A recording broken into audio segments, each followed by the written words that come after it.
and the history of smallpox and vaccination. I was born in 1749. I'm the eighth of 9 children, so that's a lot of kids. And I was the son. Since childhood, smallpox had marked my health. At the age of 14, Jenner began to study medicine with a local surgeon. In 1770, I traveled to London to study with John Hunter, a great doctor who taught me to investigate and trust in science. In 1772, he returned to his hometown.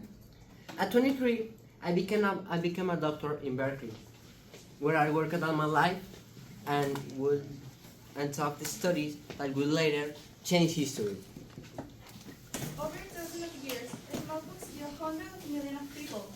The rich, the poor, the young, and the old. It was a disease that didn't discriminate, killing at least 1 in 3 people infected, often more in the most severe forms of disease. It is going to learn, correct?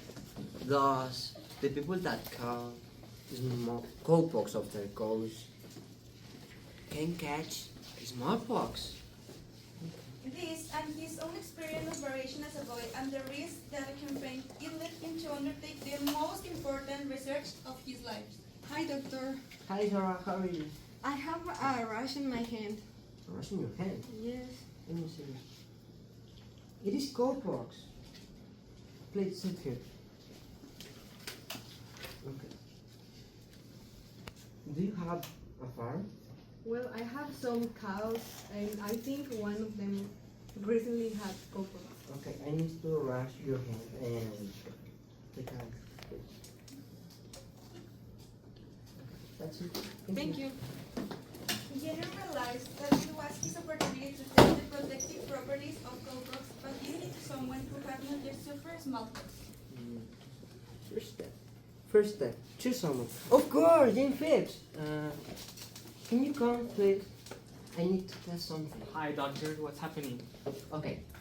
Today is my birthday, and I need to write your hand, and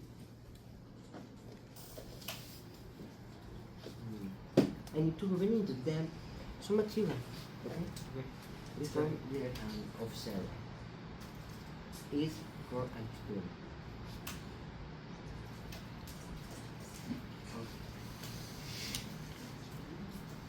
A few days later, Jenny became badly ill with cowpox, but was well again a week later. So Jenner knew that cowpox could pass from person to person as well as from cow to person.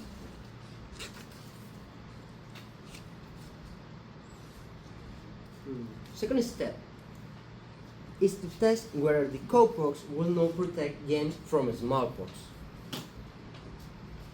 On July 1st, Jenner violated the boy. As Jenner anticipated and undoubtedly the spread relieved. James did not develop smallpox, either on this occasion or the many subsequent ones with his humanity was tested again.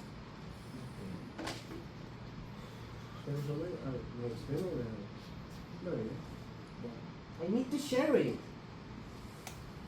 In 1798, he published all his research into smallpox in a book entitled Unknowingly into the Causes and Effects in the Viral Epidemics. A disease discovered in some of the western countries of India, and known by the name the cowpox. I have to publish the results of my experiments, so which confirmed my original theory. Finally, all the people will know that I was correct. The cowpox protects us against smallpox. In an age when infection was not understood, cowpox samples often became contaminated with smallpox itself because those handling it worked in smallpox hospital or carried out variolation. This led to claims that cowpox was not safer than smallpox inoculation. There were also many surgeons who did not want Jenner to succeed.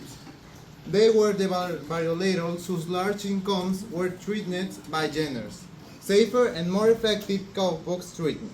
After that, people quickly became fearful of the possible consequence of receiving material originating from cows and opposed vaccination on religious grounds.